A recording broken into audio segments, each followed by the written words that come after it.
Neetu study hub में आपका बहुत बहुत स्वागत है। जैसे कि फ्रेंड, हम सरस्वती पांडे गोविंद पांडे की पुस्तक हिंदी साहित्य एवं भाषा का वस्तुनिष्ठ इतिहास देख रहे हैं। चलिए उसमें आगे देखते हैं भौगोलिक क्षेत्र के बारे में। भौगोलिक क्षेत्र और भाषा परिवार का है यूरेशिया। यूरोप और एशिया मिलकर यूरेशिया बनते हैं। भारोपीय भारत और यूरोपीय द्रविड़ परिवार, काकेशी परिवार, बुर्स्की परिवार, उराल अल्ताई परिवार, चीनी परिवार, जापानी कोरियाई परिवार, अति उत्तरी हाइपस्बोरी परिवार, बास्क परिवार, सामी हामी परिवार। खा है अफ्रीका भूखंड में सूदानी परिवार, बंतू परिवार, होतेनतोत बुस्मैनी परिवार।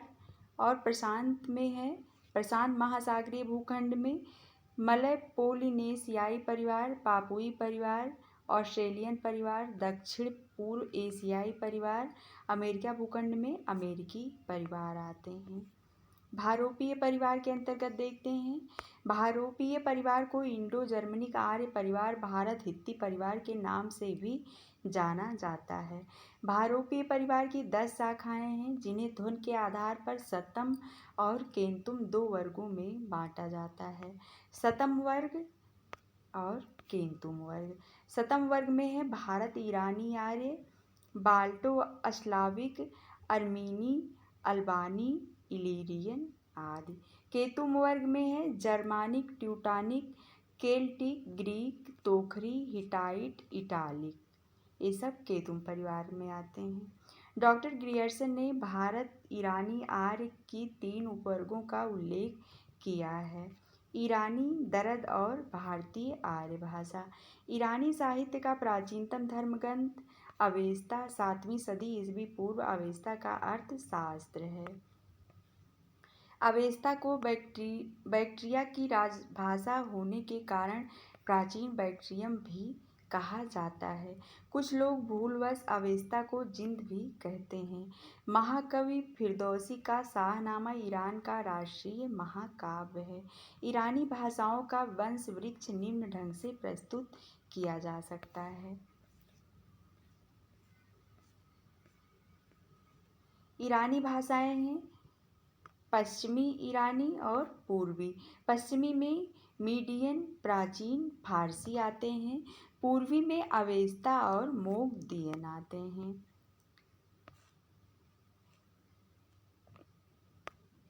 अवेस्ता के अंतर्गत हैं वर्गिस्ता, पश्तो, पहलवी, देवारी, बलूची, ओसेटिक, कुर्दी।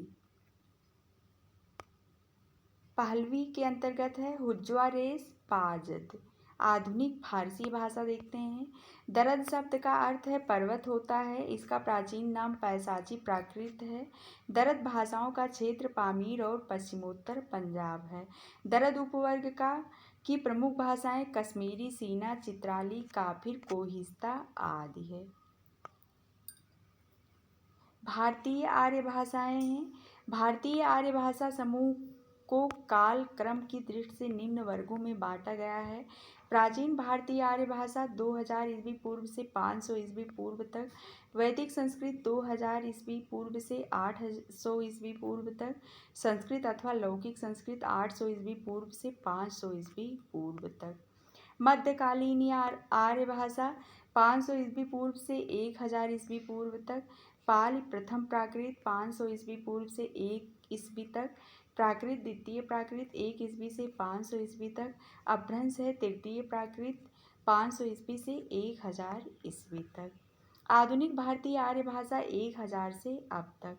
प्राचीन भारतीय आर्य भाषा वैदिक संस्कृत। प्राचीन भारतीय आर्य भाषा का प्राचीनतम नमूना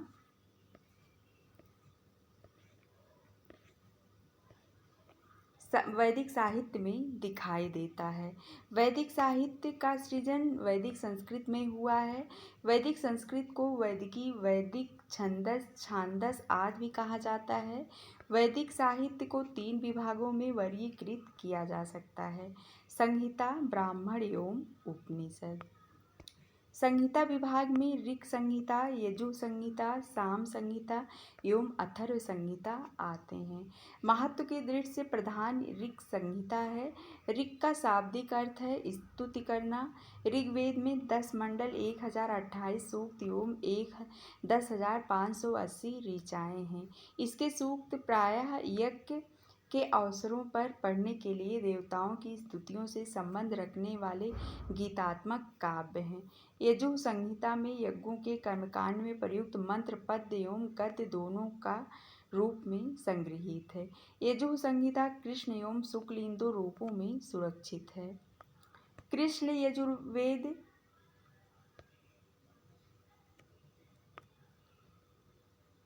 संहिता में मंत्र भाग एवं गद्य में व्याख्यात्मक भाग साथ साथ संकलित किए गए हैं, परंतु शुक्ल यजुर्वेद संहिता में केवल मंत्र भाग संग्रहित है।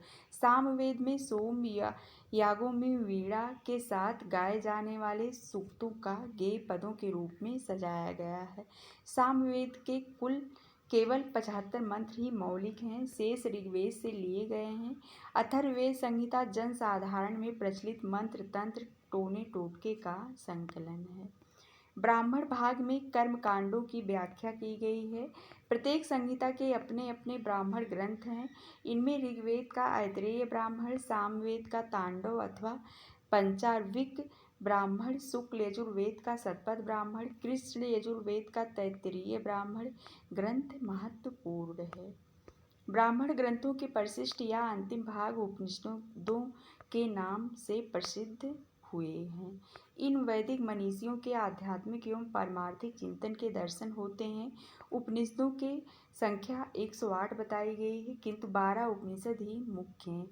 ईश, केन, कट, प्रश्न, बृहदारण्यक, ऐतरेय, छांदोग्य, तैत्तिरीय, मुंडक, मांडूक्य, कौशितकी, श्वेताश्वतर उपनिषद आदि।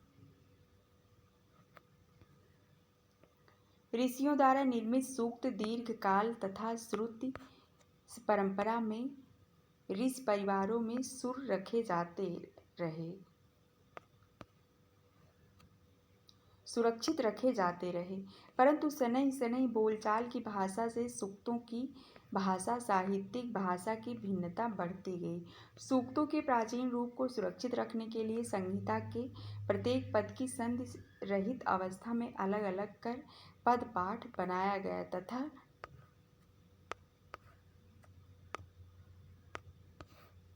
तथा पाठ से संहिता पाठ बनाने के नियम निर्दिष्ट किए गए और इस प्रकार वेद की शाखाओं की प्रतिशाखों की रचना हुई। वेद की 1130 शाखाएं मानी गई हैं।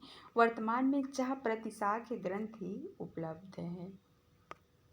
सैनिकृत ऋक् प्रातिशाख्य, कात्यायन, शुक्ल यजु प्रीतिशाख्य, तैत्तिरीय संहिता का तैत्तिरीय प्रातिशाख्य, मैत्रायणी संहिता का मैत्रायणी प्रातिशाख्य, कृष्ण यजुर्वेद को प्रातिशाख्य, सामवेद का पुष्प सूत्र, छठा है अथर्ववेद का शौनककृत अथर्व प्रतिशाख्या। इन प्रतिशाख्यों में अपनी अपनी शाखा से संबंधित वर्ण, विचार, उच्चारण, पद, पाठ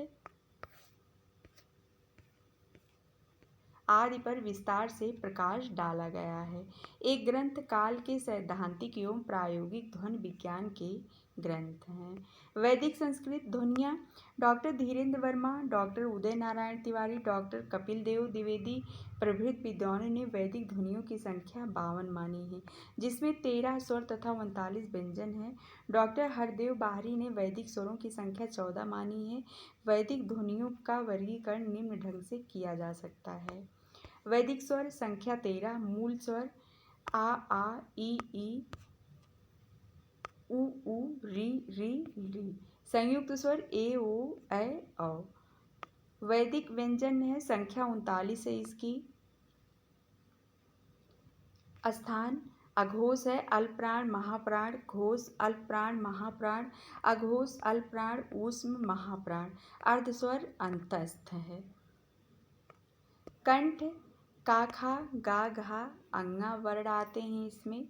तालव्य में चा, छा, जा, झा, या, सा, या आते हैं। सा अल्पप्राण में मूर्धन्य है टाठा डाढ़ा ढ़ा। दंत है ताथा दाधा ना। ओष्ठ पाभा बाभा मावर आते हैं इसमें।